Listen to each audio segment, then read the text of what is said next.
திருப்பூரில் வரதட்சணை கொடுமையால் உயிரிழந்ததாக கூறப்படும் பெண்ணின் மரண வழக்கில் காங்கிரஸ் கட்சி தலையீட்டில் குற்றவாளிகள் தப்பிக்க முயற்சிப்பதாக கூறி பெண்ணின் பெற்றோர் அதிமுக பொதுச் செயலர் எடப்பாடி பழனிசாமியிடம் புகார் அளித்து உள்ளனர்.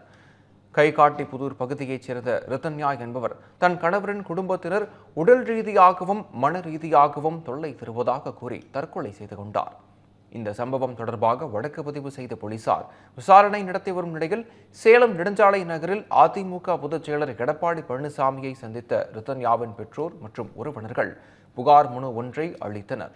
அதில் தனது மகளை வரதட்சணை கொடுமை செய்து கவின்குமாரின் குடும்பத்தினர் கொலை செய்து விட்டதாகவும் இந்த வழக்கில் காங்கிரஸ் கட்சியின் தலையீடு உள்ளதால் குற்றவாளிகள் தப்பிக்க முயற்சிக்கின்றனர் எனவும் குறிப்பிட்டுள்ளனர்.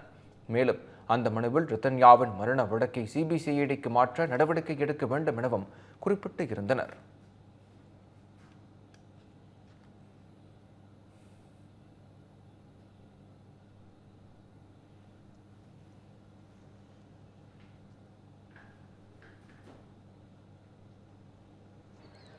என் பொண்ணுக்கு நீதி கேட்டு தாங்க வந்திருக்கிறேன். கண்டிப்பாக நம்ம தலைவர்னால ஒரு நீதி கிடைக்கும்னு.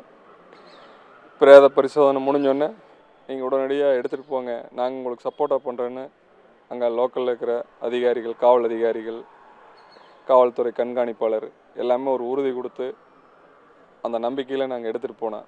ஆனால் எடுத்துகிட்டு போய் பொண்ணை அடக்கம் பண்ணதுக்கப்புறம் பார்த்தா நடக்கிறது எல்லாமே ஆளுங்கட்சிக்கு சாதகமாக, ஆப்போசிட் பார்ட்டிக்கு சாதகமாக எல்லாம் கூப்பிட்டு ப்ரெஷர் கொடுத்து இருக்கிற தடை தளிக்கிறதுக்கும் தேவையில்லாமல் நம்ம பொண்ணு மேலே களங்கத்தை ஏற்படுத்துறதுக்கு உண்டான வேலை பண்ணிகிட்ருக்காங்க. எனக்கு கண்டிப்பாக இவங்க மூலிமா நீதி கிடைக்காதுங்கிறது உறுதியாக தெரியுது. இதை சிபிஐ விசாரணை வரைக்கும் கொண்டு போகணும். நம்ம ஐயா தலையிட்டு இதை எனக்கு அந்த பிள்ளைக்கு நீதி வாங்கி கொடுக்கணும்.